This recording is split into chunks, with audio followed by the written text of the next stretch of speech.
मित्रांनो, गुंज कारखाना या ठिकाणी मण्यार साप आहे असा कॉल आला. त्यावरती मी जाऊन बघितल्यानंतर मला कळालं की हा बिनविषारी उल्स्नेक आहे, मराठी कवड्या.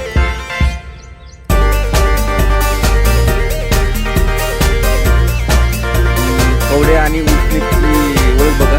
हा साप चॉकलेटी कलर असते, पांढरे छोटे छोटे, पण हा एकदम बिनविषारी साप आहे, विषारी नाही. लोक म्हणतात मण्यार मण्यार, पण हा मण्यार नाही, हे उल्स्नेक आहे, कवड्या.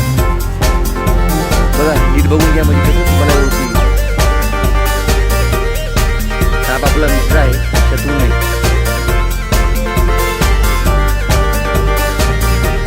बघून घ्या मित्रांनो बरोबर. हा साप कवड्या बिनविषारी. चॅनलला सबस्क्राईब करायला विसरू नका, फॉलो करा. धन्यवाद.